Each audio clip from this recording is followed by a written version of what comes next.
Hello and welcome to episode 58 of Pacific Horseplayers right here on the HHH Racing Podcast. I'm your host, Noah Meagher, joined by Jackson Muniz and Ryan Anderson as he's back. He missed out last week as we covered Oaklawn, but he's back this week to talk about a great springboard mile that we're going to be talking about, as well as the late pick 4. They do have 6 stakes on the Remington Park card on Saturday night, but we'll be talking about 4 of them, which are races 9 through 12. So we'll get into that shortly. Before we do that, you can listen to us on Apple Podcasts, Spotify, and Anchor. Scrolling on the bottom of the screen is our regular schedule. Of course, we film this show Tuesday nights at 9:30, but you've also got Betting and Boozing with Kyle, Patrick, and Andrew on Wednesday nights at 8 p.m. Eastern, as well as Picks and Ponies on Thursday night with Howard, Pete, and Paul. You've got our regular Power Picks tip sheet that you can go over to and subscribe for at our website on Patreon.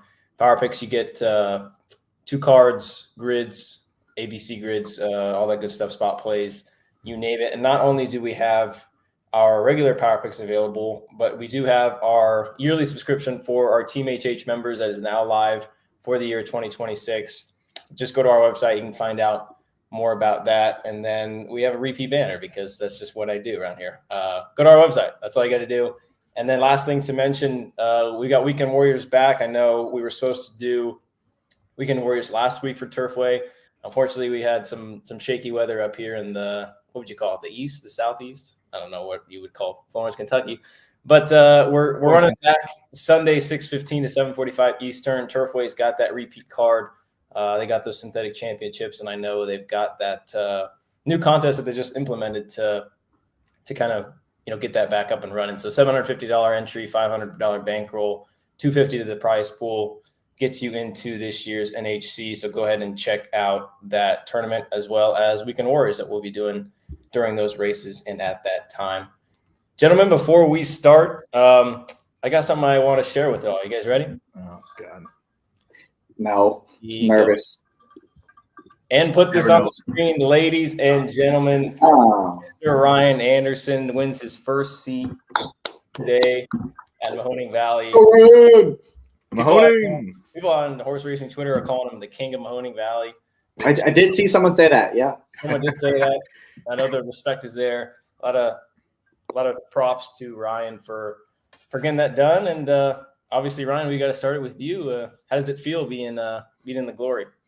Yeah, it feels great. Excited for the seat on Saturday. Got to learn how to put my show bets in, apparently, as that was the biggest hurdle that I had to clear in this tournament. But we got the job done. Yeah, look. I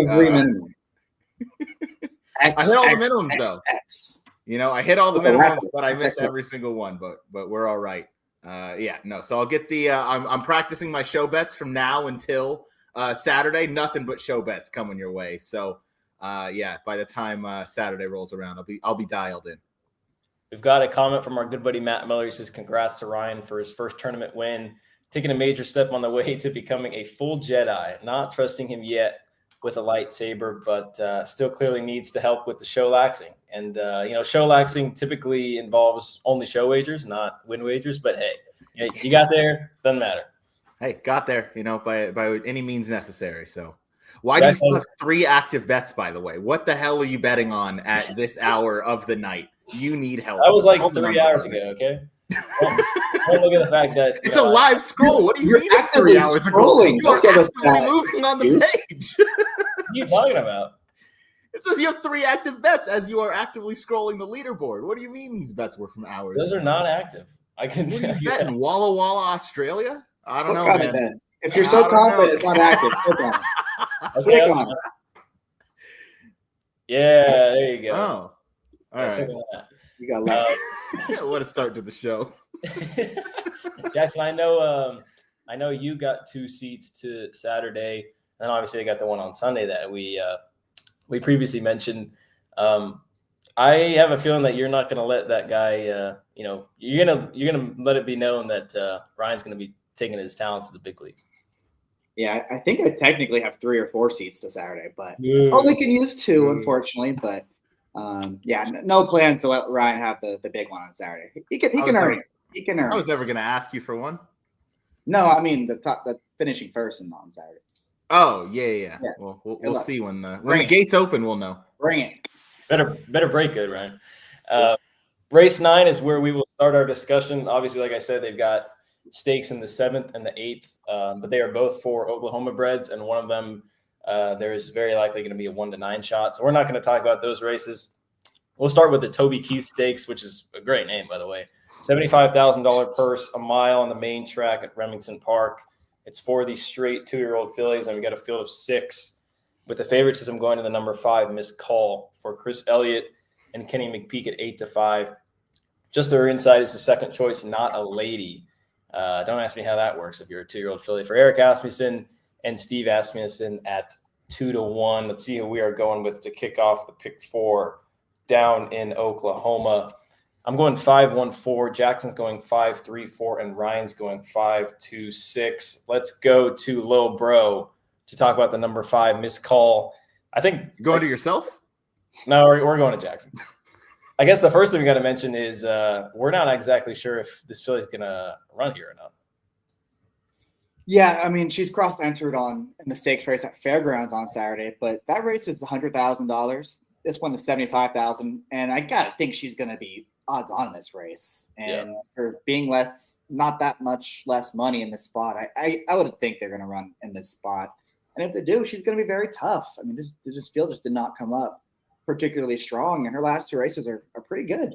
The race 2 back, she got the 80 buyer, looks pretty legit. She got run down by a Brad Cox filly that's pretty good, and they were way clear of the rest. And then last time out, she had a lot of trouble. You look at the comment line, it says jaw flip the start. She did. It was legit. She got knocked sideways a little bit, and it just seemed like it took her a really long time to get into stride. I mean, they were turning for home, and she was still like 4 or 5 lengths behind the next closest horse. I mean, she was way out of it still. Came with a huge late run and finished 3rd, galloped out past the field. And I think if she's just able to break against his group, she's better than these. She works out any kind of trip. She's going to do her thing, and I just think she's going to be a handful unless someone else jumps up pretty big in this spot. Yeah, no, I pretty much agree, and probably seems like you do too, Ryan. You got anything more creative with this favorite? No, I mean, you guys, Jackson hit on a lot of the points there. She's progressed in all of her races, and obviously give her an excuse that last time because she got taken out of it pretty rough at the start, and still came on to kind of run her race towards the end there. The winner was pretty much up on the pace the entire time. So, seeing her still, not get discouraged by that and still kind of make her run, you like to see that from the 2-year-old fillies. So I think I'm with Jackson. I hope they opt to run here. I think maybe you're running for $25,000 less, but you have a much better shot of getting the winner's share of that prize pool. And if she doesn't run here, it looks like we've got a mix of some differing opinions. We'll stick it with you, Ryan, because you got the filly 2. Oh, no, you got the 2 in second. Sorry. We'll keep it with you to the 2 Samantha Code, who's got 2 wins so far. Both were at 5.5, and both were here at Remington. Just, I guess, the question would be whether she can stretch that out and show that talent, give them 2 turns. Yeah, obviously that's a big question to ask or to answer rather. Dan was pretty much all sprinting, so I'm not super confident, but this is kind of just one of those improving fillies. You never know what she's going to do when they get around to the 2-turn try for the first time. She's done everything the right way, so maybe on the stretch out, she can surprise. I expect her to kind of run in the money, as she seems like a pretty talented horse that's coming along in her own way, and I don't think this is the strongest field behind the number 5 Miss Call, so I might take a bit of a shot underneath, but I'm probably going to be pretty strong in the A line on Miss Call on the spot. Yeah, I like it. Jackson, you've got the 3 Taut in second, 15-1 on the line. I think that's the longest shot on the board, if I'm not mistaken. But boy, that was a hell of a performance. Just, I guess the question is who she beat, because at that point she was running for $7,500, and now she's really got to step up her game. Yeah, after the 5, I felt like this race was just a crap. I mean, I guess the 4 is going to be the second choice or the favorite at the 5 scratches. The 6 will take their money too, but they're just fine. I mean, they're nothing special. They're not running that much faster than the 3. In fact, they're pretty close, and she's still lightly raced. She's stretching out for the first time. I don't think this is a crazy long shot to pick in this spot. I won't be surprised if she's completely outclassed, but I don't think she should be 15-1 while these other horses are going to be 2-1, 3. I like it. we'll go to the 4 who I've gotten third, you've gotten third.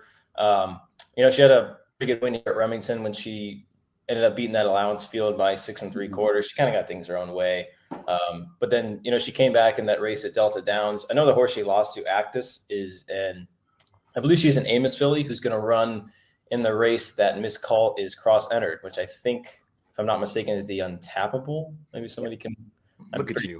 Pretty sure that's right.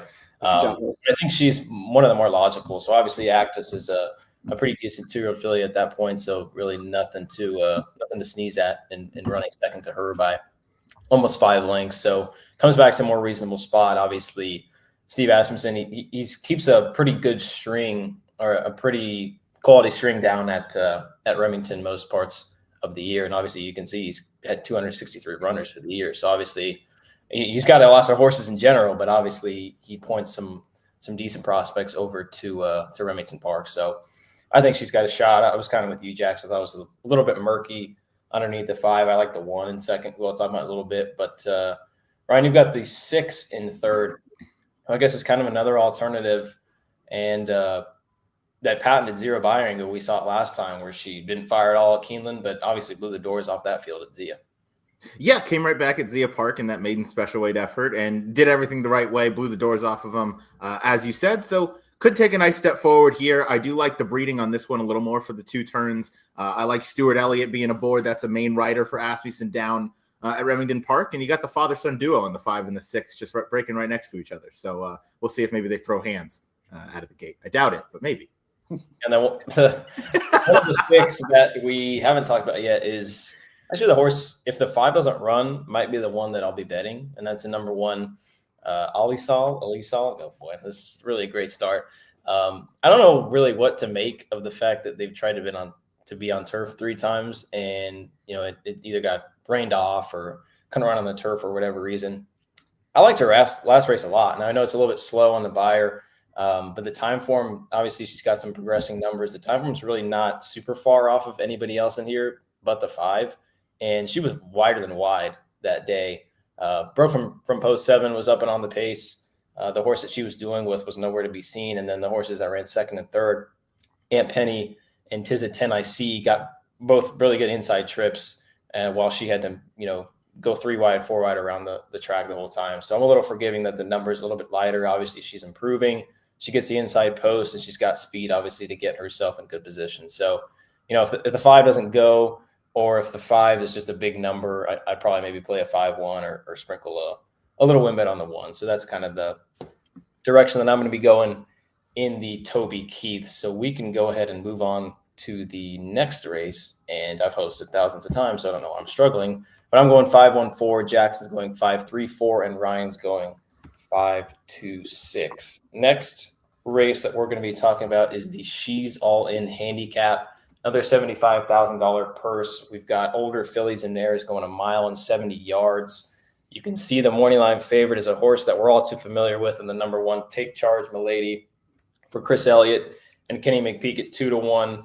And then all the way to the outside is the second choice in the number 7, the Oklahoma bred Miss Code West, for Weethy Jr. and Skull. Is that like the Vikings fan chant? Skull at 5-2 on the morning line.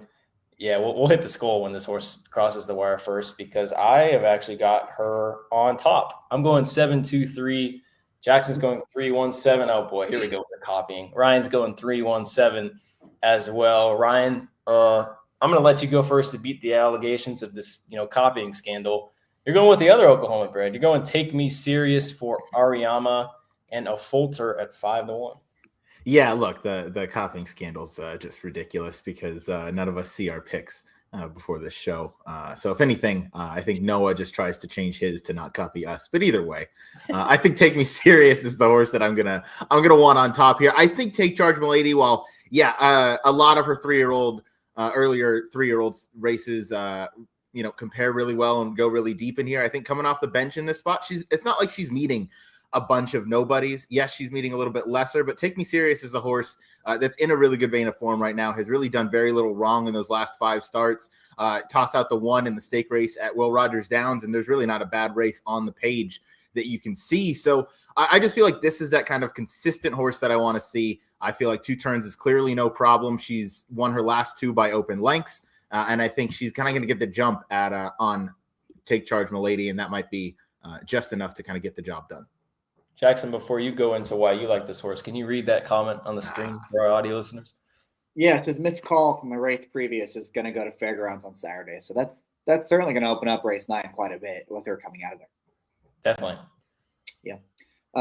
As far as this race goes, I agree with Ryan. I think Take Charge Milady is difficult to trust in this spot because she's just been so inconsistent. I mean, she's running some really good races and then throws in clunkers at the same time. I mean, 3 of her last 6 races are just really bad. So which version of her shows up on Saturday? I don't want to be guessing at a short price. And she also has to face older horses. So I'd be trying to beat her in this spot. And as Ryan said, I don't think there's that much separating Take Me Serious and Miss Code West. You're going to give me double, almost triple the price on Take Me Serious in this spot. Then yeah, I'm going to take the 3 horse at a much more attractive price. They run the same numbers. They have similar styles. She just needs to get a little bit better of a trip. And I think she'll be able to turn the tables on this horse. So the value in this race to me is number 3. I like it. I think the one thing I would not necessarily push back, but I would, maybe make an assumption on is I think Miss Code West will probably get the jump on the 3, which is why I'd maybe, tend to lean her direction. You can see that obviously the connections have used kind of that state bred allowance ranks to get her ready for some of these bigger races. You can see they did it way back in August where, she was 1-5 and didn't get the job done. And okay, you're thinking, she's supposed to get it done. And, she's a little disappointing.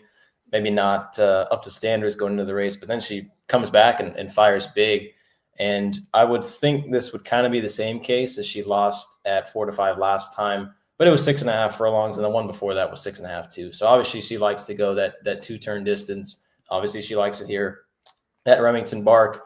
And I liked the fact that it seems like she's drawn just outside of the main speed, which is the 6 Thunder's Rock and Roll, who I assume is going. The only chance she has is to go. And it seems like if the 6 gets over, the 7 will be sitting just off of her. And I like the trip that I envision for her. And obviously she's got plenty of talent. So I'm going to go in her direction. Completely agree with you guys. I don't have Take Charge Milady anywhere. She beat a fraudy immersive, and that's about all she's done as of late. And she hasn't been here for a long time facing older horses. I'm totally with you guys. I'm going to lean my money in the direction of the 7 and the 3. And then the 2 is another one that I was talking about. It's amazing how this horse burns money with a certain jockey at Oaklawn Park. And then all of a sudden when that jockey comes off, she rattles off back-to-back victories. I mean, that's just crazy. Don't you guys think? It's crazy. Yeah, I'm with you. I don't love the fact that she didn't run all that well last time, but that was Lucas Classic Day, I believe. And Standout Sensation was a horse I know Jackson liked quite a bit that day. Led him into getting a seat to, some big contest. I can't remember what the name is, Jackson. Can you help me with that? Might have been the BCBC, if I recall correctly. Okay, gotcha. But she hasn't been seen since the end of September. But obviously, Aspis is going to point to some good spots here at Remington. So I gave her a chance. I'd maybe go in her direction if I was a little more confident that she was going to get a good ride. But I went to the 7, and I like the 2 and the 3 as maybe some underneath types. And obviously, you guys think the 3 has got a big shot on the win end. So we can go ahead and move on to the next race, which is the penultimate race on the card on Saturday at Remington Park. And it is the Jeffrey A. Hawk Memorial. It is up on the screen now. Another race at a mile and 70 yards, but this time it is for the older boys. You can see the morning line favorite down to the inside once again, and the number 1 heroic move for Ramon Vasquez and Diodoro, at 2-1 on the morning line. Second choice is the number 8 Willie D's for Ricardo Santana, who's in town to ride, and Michael Meagher at 4-1. And then the third choice is the number 5 Track Phantom for those local connections of Eric Asmussen and Steve Asmussen at 5-1. There are picks up on the screen now. I'm going 1-8-9. Jackson's going 8-1-9, and Ryan's going 8-2-1. So these boys going with the same top pick once again. Jackson, you're going Willie D's 4-1 speedy type, hoping that he's able to take this field wire to wire. Yeah, hoping he's going to be at least fourth place. I don't know if he necessarily needs the lead to win in this spot. Yeah, but it's similar to the last race where I think I'm looking at him. Willie D's at 4-1, and Heroic Move at 2-1. I just don't think there's that much separating the two, and I do think the value lies with the 8 horse, who probably will be a little bit better priced just because the most recent race wasn't that great. But he's had some time to recover from that race. It also came against just much better horses than he's facing here. And like you look what he did 2 back, 3 back, and 4 back. All those numbers are good enough to win this race, and they make him the horse to beat. So if he's if something little went wrong last time, give him a little time off, get him back to a peak effort at a racetrack that he does like, I think he's going to be very tough in here. And he also seems to have a pace advantage in this spot because there doesn't seem to be a whole lot of speed outside of Track Phantom, who it seems like he's just kind of a shell of himself of what he was once on the Derby Trail. So I feel like it's just between the 1 and the 8. One of those two is going to get a really good trip. And if either of them show up, it's going to be tough for someone else to find themselves in the winner's circle. Ryan, I'll ask you a question. Obviously, you've got him on top. But I do think there are a couple holes to poke. I know the main one that people might be asking is we were supposed to see him in the Clark a couple weeks ago, and he scratched out of that and hasn't been seen since late September. Was that maybe a big enough worry for you in terms of, singling in a sequence? Or obviously you've got him on top, so it wasn't the huge concern. But what was the level that you kind of looked into that?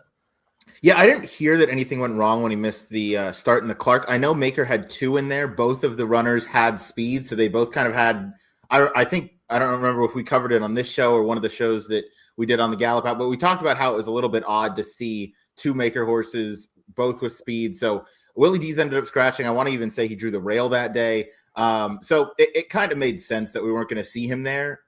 Again, I don't know that anything went wrong. He's just faced so much better in all of his previous races. I mean, Heroic Move's a very consistent horse, but I mean, this horse lost to Banishing 2 back, finishing second in the Charlestown Classic, and the Lucas Classic did a lot of the dirty work through the first half and just didn't have it. But that was against Mystic Dan, who Churchill Downs is his sandbox, and Disarm and Banishing, who are again very good horses. He doesn't face any of those in here. I think he gets to the front. I think I'm with Jackson. He doesn't need the lead, but I do think Santana is going to gun for some early position. And I'd be surprised to see if anybody went with him early, because I do think he's pretty quick out of there. Yeah. Let me ask you that, or both of you guys, this. Do we really think that they're going to be this big of a difference between Heroic Move and Willie D's? I'm not sure it's going to be 1 to 4 to 1 difference. Like that seems. I'm thinking 6 to 5, 2 to 1. Like I don't know who else. I don't know who else is going to get bet in here, to be honest. I think it's a 2-horse race. If this is a contest, it's a perfect race to lock up on your 2 entries. Oh, that's a great Mr. Contest guy over here. No, I think he wins one, or get your show bets right. Or get your show bets right. I'm just saying, it's a 2-horse race. Yeah, we got to ask you which one you bet in the show. You bet in the 1 or the 8? I'll probably bet the 8 to show, which means I'm going to accidentally bet the 8 to win. So, which means the 5 and the 8 are going to go nuts, and then they're going to be nowhere to be seen. Heroic Move. I'm sure you guys saw his win last time. Boy, I thought his win last time was really good, and I think we give Diodoro a little disrespect for. I know he's had some good kind of classic distance horses over the years. I know one that comes to mind is the one that nobody can ever pronounce, and it's the Japanese bred. It's Komorabino Amoide, I think is how you pronounce it. That was one of the more impressive. Look at this guy I've ever pronounced. But here's Heroic Move when he ended up winning that race last time, and do that so we don't need to hear the announcer. But he was wide. That's your favorite racetrack. It is, yeah, right. This is you're firing away at this racetrack. That's where we got the King of Mahoning down below me, and above me, I got the King of Zia Park. I love it. Well, anyway, this is him. He was streaking 4 wide, and he was kind of always part of a pace that didn't necessarily materialize. Now I know the 5 Zabul was part of that too, but he was 46, 47 to 1. And maybe he's supposed to beat this field like this, but boy, he's just streaking away from him. Beats him by 4. I thought it was really impressive. Obviously, in a race where he didn't get to save a lot of ground, so I thought he was going to be pretty tough to beat. Maybe I'm hoping that the 5 and the 8 kind of tire themselves out, and Heroic Move is able to pick up the pieces. I would say a slight worry for me would be the inside post, and there's not really any speed balls that are directly to his outside, but he's kind of more of one where I thought an outside trip would work out a little bit better for him. So if Ramon's able to get him off the rail early and get him out in the clear, I would prefer that rather than, sit in the pocket, taking dirt. I would think a clear trip for him would be his best scenario. So I went his direction. I hear you guys on Willie D's. If he won, would I be surprised? Absolutely not. And then I've got the 9 and third. I know, Jackson, you've got the 9 and third too. He was second to Heroic Move way back in an allowance race in September. But, you can kind of make the case that he just kind of clunked up for second in that race and somebody needed to finish second behind him. So, I think Ryan's got a good stance. I think maybe, 1 or 8, or if it's not one of those two, then, I'm probably losing. But that's just me. No, I agree. And as far as U.S. Army goes, he's just one that has run some fast numbers that would put him there in the mix. But he probably, as you kind of alluded to, he would need things to really go his own way. He would need Track Phantom and Willie D's to go at each other, and then probably need Heroic Move to not show up with his best effort for this horse to find the ownership. Yeah, no, I completely agree. Last horse we'll touch on is the 2 Zabul, who I mentioned was part of that pace last time and was able to hang on for second at 45-1. Ryan, I think he's a great contender for underneath. I'd be a little shy to maybe take him at such a low price after he was such a big one last time. But obviously, if he's able to prove that again, I think he's got a big shot to maybe round out some exactas or tries. Yeah, I mean, that's exactly what I think he's going to do. I think he has a shot to kind of round out the exacta. I'd probably use, the 1 and the 8 on top, key the 2 in second, 1 and the 8 in third, something like that. I do think he can kind of step up. Obviously, you kind of missed the wedding last time at 45-1, but there is a chance maybe he drifts up a little bit. I could see Track Phantom taking money. I don't know why. He always seems to, get some healthy play at the windows, and I think people kind of go back to that prior form that he had when he was on the Derby Trail. No, I completely agree. I don't doubt that at all. No, I mean, I was going to say the fact that the 2 horse last time at 45-1 got a 12-point career best effort makes me question the number a little bit of how good that win was from Heroic Move. I mean, maybe he did. Maybe he's just going the right way and he's just finding his career best form. But I don't know. It's a little. I know that was a career best buyer, but I believe either 3 or 4 starts ago he had a career best time form. So you could also make the case that he's just in good form in general, and maybe that number is big, but also he's probably pretty good at this point in his career. So the time form number was similar to what he ran on his most recent start. Let me bring that up again. So he got a 1-2 in that allowance race where he beat the 9. He got a 115 last time, which obviously. Well, that's not the official buyer. That's the last quarter pace rating. That's not the official time form speed figure. Oh, you're talking about underneath where it says first by 4? Yeah, that's the pace. That's the final pace figure for the last quarter. Yeah. That's what I meant. Yeah. But anyway, we will move on to the Springboard Mile, which is a great race. I thought there were a lot of different directions that you could go. Jackson's really cracking himself up about something. But Springboard Mile time, obviously 1 mile, $300,000 purse, and it's up on the screen now. Obviously, this is for the 2-year-old boys, and the morning line favorite is at 3-1. And it's the number 7 Spice Runner for Elliott and Asmussen at 3-1. Second choice is all the way to the inside, and the number 1 Arctic Beast for Ricardo Santana Jr. and Michael Meagher at 4-1. And the number 2 is the third choice, Time for Music, for the Asmussen team of Eric and Steve. Let's see who we're going with in this year's Springboard Mile. I'm going 6-1-10. Jackson's going 9-6-1, and Ryan's going 10-2-1. I think it's Jackson's turn, if I'm not am I wrong about that? Actually, you know what? I think it's Ryan's turn. Are you Ryan, sure? you want to talk? I mean, are you sure, boss? Well, you got a 15-1 shot, so I feel like you should probably go first. Well, actually, Jack has got a 20. Go ahead, Ryan. We'll go to Ryan because he was today. Ryan, Big Apple Patrick, 15-1 on the morning line for Walter Rodriguez, who I believe might be his only mount on Saturday. I didn't look at the earlier races, but he's definitely not in the other 3 races that we talked about. And for Daniel Leitch, the conditioner. Sell us on this 15-1 shot. What do you like about it? Yeah, look, it has that angle where this horse has never faced a run on a fast dirt track and should get that at Remington this weekend. And that's always something I look for because that's always a an angle that a horse could really step up on. Obviously has handled the sloppy going in both starts at Churchill, breaking the maiden, going 7 furlongs with Walter aboard that day, came right back to not disappoint by any stretch of the imagination in that allowance event, or the starter allowance event next time out, when fading up on the pace. Now gets to go that second time around, 2 turns, faces around the same level of competition, but has that speed. Walter Rodriguez has had an excellent start to Turfway. He abandons those mounts to come out here. I think all of that is some big positives for Big Apple Patrick, and he's going to be forward. Again, he could take a massive step up in his first try on a fast dirt track. Jackson, you want to say something? Yeah, you look like you were like sitting on go right there. You were like leaning up. You're he's about ready to talk. Took a hold of the bit. I mean, you were ready to run off with that. No, I'm good. No, 15-1. I like it. Well, you got a 20. I apologize. I didn't realize. Yeah, it turns out 15-1 is better odds than 20-1. Who knew? Yeah, who knew? 20-1 shot Western Man for the West Coast boy Jackson Muniz. He's got a runner that won by a whopping 9 1/4 lengths last time. Jackson, obviously, you like that effort just as much as any other effort from some of these runners in here on Saturday. Yeah, it definitely has as much to do with. I just don't like these favorites that much. Arctic Beast is the one that I fear the most. He's good, but he's unproven. He hasn't run this far yet.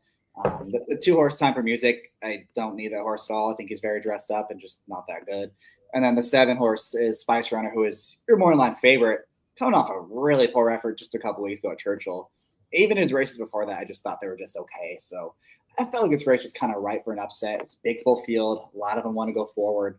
And I just like what I saw from this horse's debut. And I know it came against horses that are not nearly as good as what he's going to face on Saturday, but I thought he did the right way, especially after he missed the break. He missed the break, kind of rushed up, got in contention, and then the rider's kind of holding him on the rail, waiting to go. There's a big 1-5 shot, and he could have gone around at any point had he chosen to, but it seemed like they kind of intentionally wanted him to split horses as they hit the top of the stretch, and he did it with no problem. And he instantly opened up on the field. I mean, he opened up very, very quickly and ran away from that group. So he did it the right way. The number came back decent enough. And I think looking at his pedigree, he's supposed to get better with distance too. There's a lot of pedigree on the dam side to go far. Same with the sire. The sire was a stakes winner going 2 turns. So I think there's a lot to like about this horse. He's going to be a big, big number. He's not going to take any money in this spot. And it won't take a huge step forward for him to be competitive against this group. Yeah, first of all, I apologize that we can't see this as big as we'd like to, but you saw that, the jockey in the 2, who was Western Man, who was kind of waiting there for a while. Like he was kind of content to just wait until that hole opened. And just from here, it's a matter of, how far. We're not sure how good, some of these horses like Lil Elvis, that's Lil Elvis and Engine 99. He opened up 10 lengths from the field in the furlong. Yeah, that is he crushed them. And I know they're not as good as what he's facing, but he looked good. I mean, if horses were good just based off names, I mean, that's probably the best company line that I'd say in the field. Agreed. We got a comment in the chat from Howard. Early time form number for Big Apple's a little weird. Don't think he'll be anywhere near the front on Friday. I was a little surprised that he got the lead last time, Brian. I don't know if that was something that you looked into, because I love the way that, he was able to sit off and win first time out. Obviously, it was a big number, and, he did it on a sloppy track, but I thought the comeback effort was fine. He was up on top, and obviously the pace in a race where there wasn't a ton of horses that were up near the pace that did a ton of running as of late. So, I want to forgive him a little bit of that. I think the big thing for me is, he's going to be close with a wide post, because you don't want to be stuck out wide. This mile at Remington is not, the closest of run-ups. We talked about Turfway 2 weeks ago, where if you got a wide post, it's pretty detrimental to your chances that day. But I think if you got a wide post, you want to be either drop it out the back or up and on it. And I think he's got enough speed to where he can get himself in good position early. So obviously I like him, and you like him as well, because you've got him on top. So we'll talk about some others. I've got the 6 on top. Jackson's got the 1. We've got the 2 in there for Ryan. Let's talk about the 6. Supreme Good, 8-1 on the line. Was a winner of an off the turf race last time. Why are you shaking your head? I'm trying to think it'll be 8-1. Hey, you don't think it'll be 8-1? No, I think it'll maybe be half of that. Yeah, I could definitely see that. Shout out our good buddy Chris Couples, who was the guy who came up with the angle with the McPeak horses up in New York, and it was Jimmy Jerkins, right? Jimmy Jerkins was the Jerkins angle. Yeah, the Jerkins angle. So you have the Jerkins bounce. He has the Jerkins angle. Two different Jerkins, though. A lot of Jerkins on the show tonight, if you guys were wondering. I know he probably didn't beat in a very good group that day, but it was very similar to the 9, where he blew the doors off that field. Obviously, Kenny's been waiting for a spot to run him in. He could have gone to a number of places, but he ends up here in a race that's long. I think the breeding's probably long. I know it's a lot of foreign breeding, top and bottom, but I think it's directed towards long. So I'm hoping that suits him well. And Jackson, you've got him second, probably for similar reasons. I guess the worry would be what people see in him similar to us, and maybe he just gets crushed off that morning line. I think he probably will, just because the number came back strong, and that was in September. That was a September number for these 2-year-olds who get better in a hurry, especially from this barn too. And he did it the right way. I mean, that race completely fell apart, and he was in the back half of the field, kind of split into 2 groups. He was in the back half of the front group, but the rest of the horses that filled up the Super were like 15 lengths out of it early on. So he was definitely running quickly early on, ran away from that field, looked really good. I guess the main issue is, where has he been since? I mean, he hasn't run in almost 3 months, but he's working really well. He's been working at Oaklawn. Been out working a horse that won by like 6 lengths on Saturday. So he's doing really well, it seems like, and has speed to be forward, but doesn't need to lead. He's dangerous. He'll take some money in the spot for sure. Yeah, and he's been down at Oaklawn for a while. Obviously, he could have ran in some of the races down there, but I think just this kind of came up on the calendar. And I do like the fact that he had a 67 buyer last time. So obviously, I got to bet it back, right? Auto bet. Auto bet. I don't understand. I'm with you, Jackson. I do think this horse is going to get a lot of play at the windows. I don't see it. I don't get it. I think this horse is fast track. Well, good point by Howard. I don't think this horse is necessarily bred to love the fast track. I'll excuse the maiden effort on fast because it ran behind It's Our Time, who blew the doors off that field. But even that maiden optional claimer, I mean, didn't really beat anybody worthwhile in there. The Obliterator's a horse that always takes money for Dutrow and Pratt and is just a career maiden at this. I don't know. So I'm going to try and beat that horse, but certainly one that I guess could take a step up as a 2-year-old. What was wrong with the race 2 back at Saratoga on the fast track? I mean, that was a decent race. Yeah, right next to Renegade, who was second last week, and to Paladin, who's like the Derby favorite right now. That's fair. I mean, again, it was a decent race. I don't know. I'm not in love with what I see from him, and I'll be happy to try and beat him. But if he beats me, no, especially I'll be happy if you have your 10 at 15-1, and he's going to be 5-1, then it makes plenty of sense if you're going that direction. He's clearly got questions to answer. I definitely think that is that's not mistaken at all. But I'd like to see a little more towards 8-1 rather than a 7-2 or a 4-1, because I do think it's a wide open race, and we've got a lot of horses that have a big shot here. So Arctic Beast is one of them. I know you mentioned him a little bit, Jackson. We've all actually got him in the mix. I wouldn't entirely be surprised if he went off favored, just because people see ones on the page. I will say Michael Meagher is about as cold gets right now. He's had some short prices at Turfway that just have been nowhere to be found. I know he had a winner at, I think, Gulfstream either Saturday or Sunday, and the fact that I know that is just completely sick. But the barn is just, I know he's 2 for 3 at Remington, but boy, the barn is just has not been firing on all cylinders. I can tell you that much. Yeah, he's 7 for 60 the past 21 days. So he's not exactly on a hot streak. It's better than I thought, actually. Well, 2 of those wins came here, it would appear. Good point. But there are questions to answer with him, too. I mean, he hasn't gone anywhere past 6 furlongs, and now he's got to go a mile. He's got the inside post, which sometimes can be tricky. I know he's got some speed, but it seems like there is some speed in this race. The horse to his outside's got some speed. Time for music. Who you've got second, right? Yeah, I have time for music. Quick question for Arctic Beast is, for me, the only scenario this horse would win is if everybody else doesn't show up. Yaupons have not been good going 2 turns. He's only had 2 horses do it so far at the 2-turn distance, both at a mile and a 16th. One was on synthetic. The other was on dirt. They had the lead for about 7 furlongs of it and then just completely threw out the anchor. But is there a scenario you guys see this horse winning that's not just going wire to wire and all the other horses just kind of don't fire in behind? Probably not. But my concern is there's speed in this race, but he's like the only confirmed consistent front runner. Like we know he's going.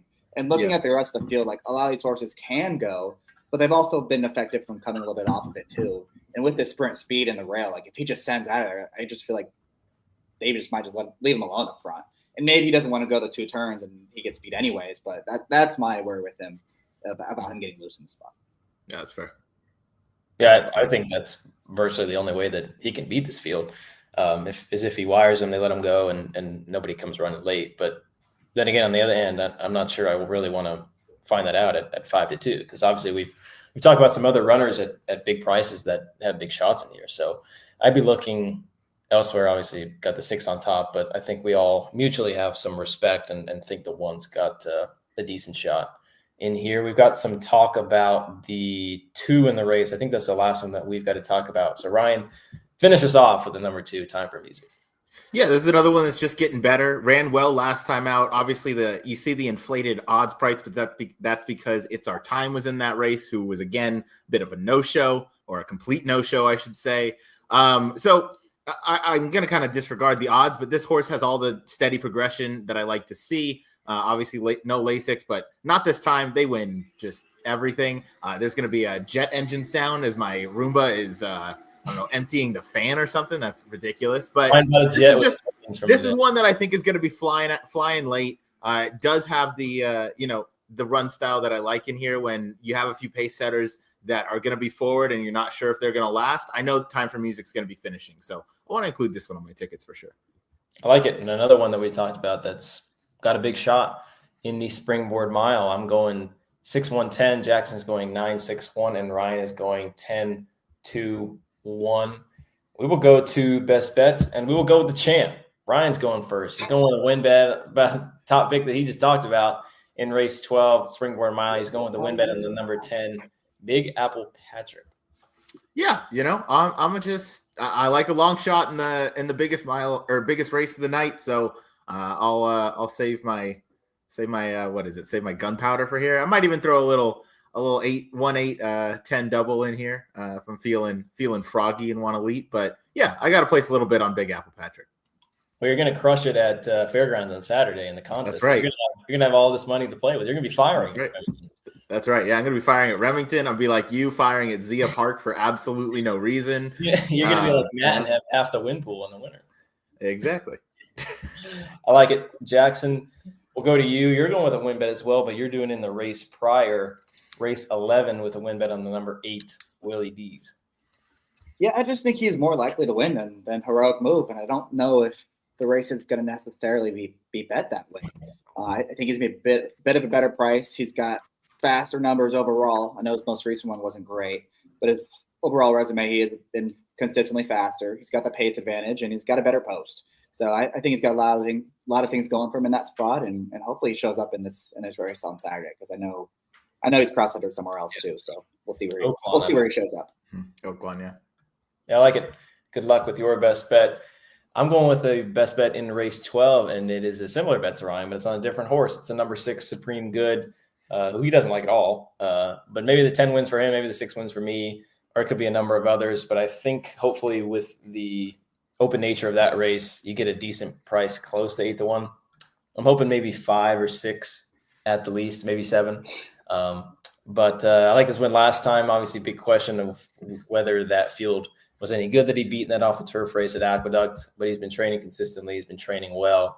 And I do like that McPeak's got him pointed to this spot. So I'm going to go with the 6, Supreme Good, in race 12, which is the Springboard Mile. I think that's going to do it for us, gentlemen. Any parting thoughts before we leave our viewers with a pleasant Tuesday night? First things first, rest in peace, Uncle Phil, man. For real. Unbelievable. I tried to get you guys with the thing, but this guy stinks. I can't believe you said that with Everybody Hates Chris. Like, I've never been more disappointed in you than that moment, Noah. There are a lot of candidates for most. There are a lot. It's a long list, but that one is at the top by open lengths. Oh God, we can't end this show soon. You have to make up for that one. That was tough. Yeah. What's the actual name of the show? Oh my God. End the show. Oh my God. End it. Just got it. You got to tell me before we get off the air. Fresh Prince of Bel-Air, bro. Oh, that's right. Yeah. Oh, that's right. You haven't seen it. For recent winner, Ryan. Ridiculous. For Big Touch Upon a Star fan, Jackson. This has been Noah and episode 58 of Pacific Horse Players, covering the Springboard Mile, as well as a late pick 4 at Remington Park on Saturday, December 12th. And until next time, PHP out.